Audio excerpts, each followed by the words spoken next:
guys, welcome back to Let's Play Lightning Returns Final Fantasy 13. This is Joseph and Sorrow here, and now we are back in the data log. Like I said, after each day we'll be going through the information in the data logs. Yes, data log hype. We doing this just to make sure you guys are caught up to speed. Alright, saving souls. According to the teachings of the Order, when this world finally meets its end, the souls of the faithful will be reborn into a new world. Okay, let's go on. I'm going to give people like enough time to read it because there are people with with bad attention spans. Oh yeah, that's true.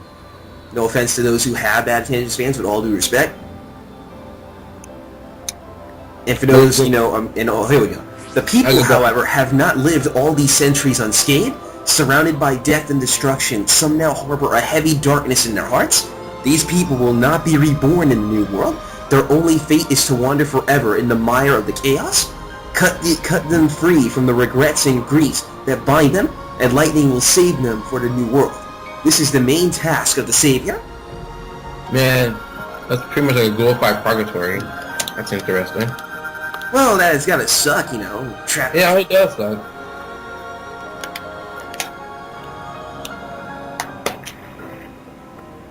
And whoever these 5 specific people are, well, we know that Snow is one of them. Well, it doesn't be happy it's not 100 billion people. That would take a while. By dealing with these unhappy individuals, the Savior will build a relationship with them and lighten their hearts, granting them the right to be reincarnated into the next world. Doing so will help the Savior as well, giving Lightning more Aradia and allowing her to grow stronger. Now, to summarize that, basically, these five key individuals will pretty much help Lightning get stronger, and that there are people who really do have lots of dirtiness in the heart, and Lightning must purify them. Yeah, and also those in side quests in a general sense. Hold on, but pretty much think of this as a glorified purgatory where you're pretty much awaiting judgment, where you're going to either go to heaven or hell. The goddess of Etro and Valhalla. Etro was the goddess of death, enthroned in a world filled with chaos and known as Valhalla.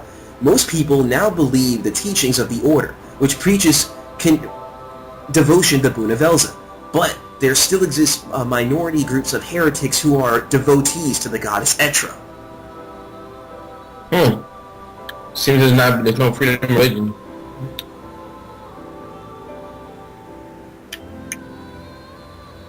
I do find it messed up what happened to Etro in 13.2. Yeah. This is a reminder to everyone, we're doing these parts to get you caught up, and so you be able to understand the story fully as it goes. You're not doing something you're stupid or anything like that. Though her believers have not realized that the goddess Etro died centuries ago, she was the one who held back the chaos, keeping it within her own realm of Valhalla. Lightning was a sworn servant of Etro, who fought to protect the goddess, a battle she eventually lost. Thus began the destruction of the world. Talking about a losing battle, nothing you could have done to save it. Yeah, and also at the fact that Caius' paradoxes that he made also didn't help made matters worse. And with no goddess of death, what do you think that would mean? No one to protect the world from to protect the world from all the bad things going on. Alright, legacies and history. We got some new stuff here. The Order of Salvation. The Order of Salvation. The Order now governs much of human society. From its seat of power in the Grand Cathedral in Luxarian, believe in the coming of the New World. Entrust yourself and all you are to God on high. This is the teaching that has won over the majority of humanity. It is a message of hope in a world with no future. A balm for those suffering under the burden of overlong lives. So basically we could say that the Order of Salvation is a religious sect. And they have majority of power over Nova Chrysalia. And we're talking about heavy, hardcore devotees to Bunavelza.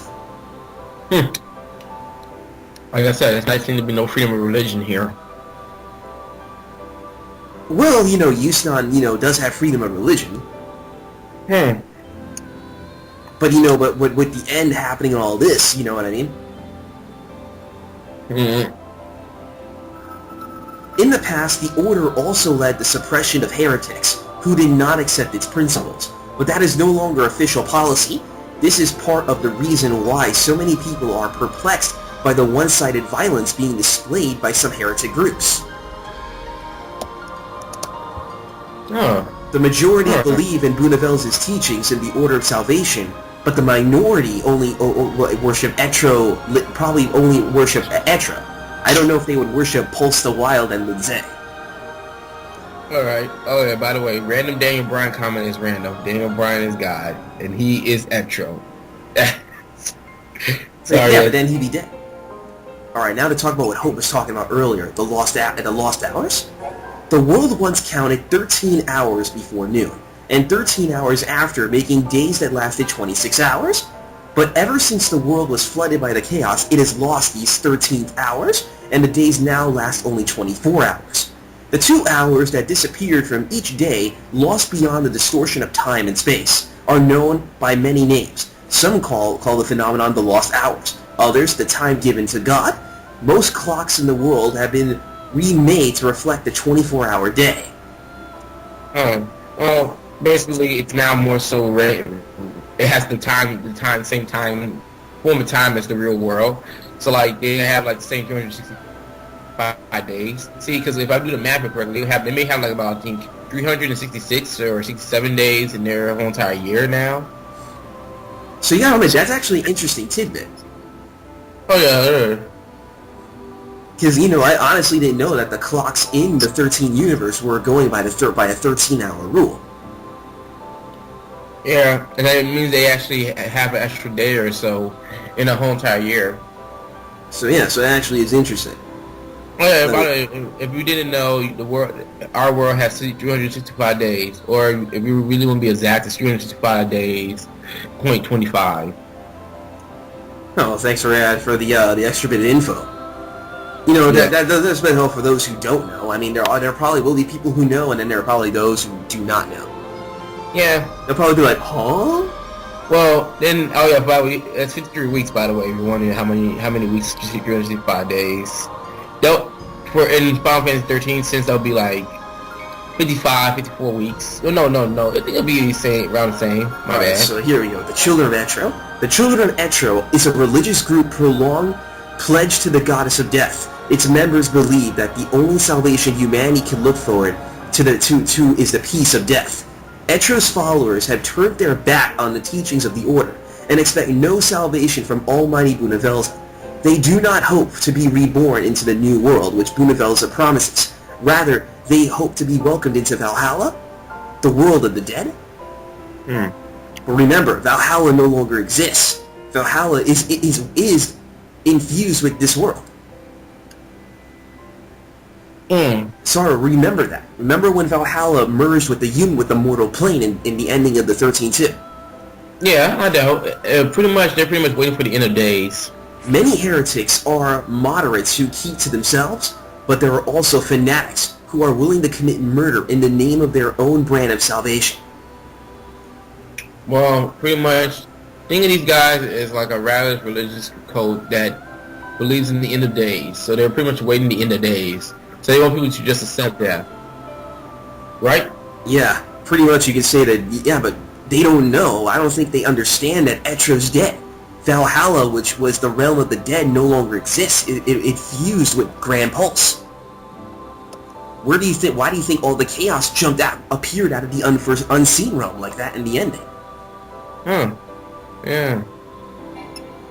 The Shadow Hunter. Here's somebody I'm curious about. This mysterious figure is worshipped by the Etro fanatics who prowl the streets of Luxarian. They view him as a dark hero who will get rid of Bunavels' servant by killing the savior and bringing about the future they hope for. Yay! But I don't think that sounds like good for you, the Shadow Hunter. Yeah, I'm wondering who the hell the Shadow Hunter is. He may be similar to that Grim Reaper like enemy in Persona 3 you randomly will fight in the Yeah, but I probably would doubt he would have guns like that though. Yeah. Kind of find it strange that that's somebody who the extra fanatics would actually worship. Well, pretty much their whole entire goal is that they're pretty much waiting for the end of days. And to kill lightning. Yeah. No one tried to do that before the end of days.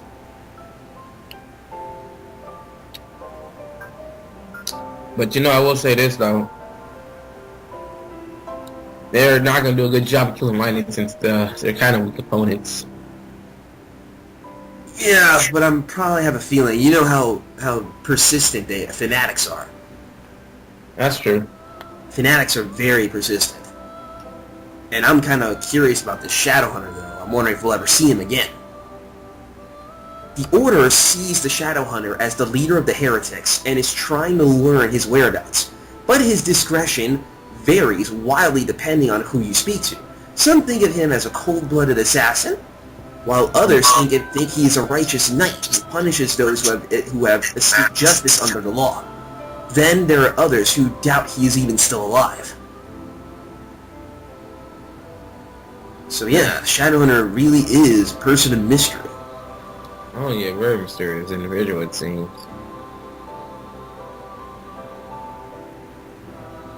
So, there's no real clear-cut answer on exactly who would the Shadowhunter be.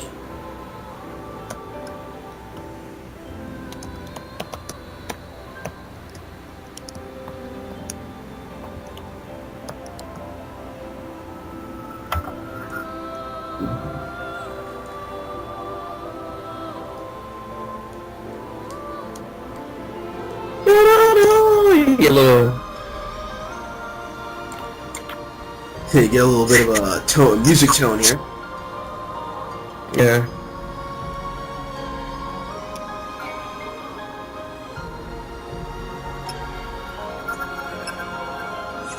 Alright, so what else we got left? Okay, Luxarian City of Light for locations. Let's learn a little bit about Luxarian. The Holy City is home to the Order's Great Cathedral, the seat of its power. Most of the residents are devoted to Bunavel's, the god of light, and each day many of the faithful stream into the city from other areas to pay homage to their god. The city center used to span the area between North and the Old Town, but the encroachment of the chaos has split the city. Now the central functions of the city have migrated to the southern part of the city, between South Station and the commercial district. So it looks like the chaos has even caused Luxarian to have some issues. If they have to push certain areas to the southern area, the southern part of the town. You try to mitigate it.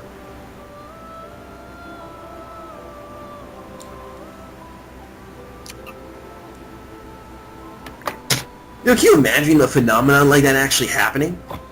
Sure, it'd be crazy, man. You'd be like, "Whoa, science!" Yeah, everybody would have to take science more serious now. They can't be like, "Oh, what's the science?" Yeah, they'll be like, "Oh my god, science finally exists."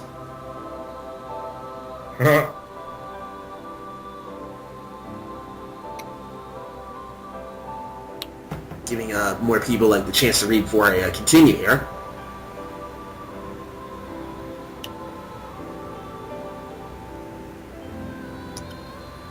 Because like I said, dude, we're doing what I have a feeling not many people are going to be doing.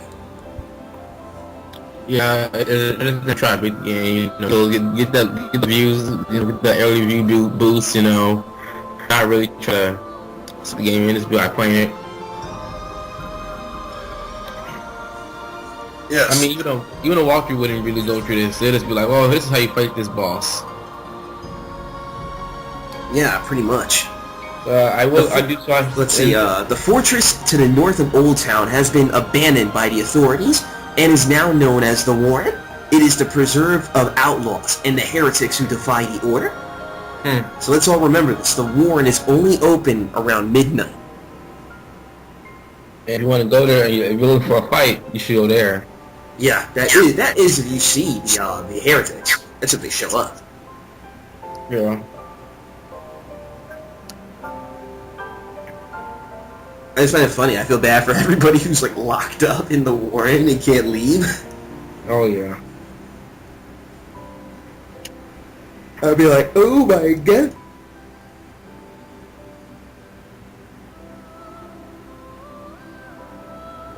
Alright guys, so this is all the info here for the data log as of now on day 2. Tune in next time as we're about to go get set up for the official day 2, and let's continue trying to find these to go back to Luxeria and continue this quest. Alright, then see you guys later.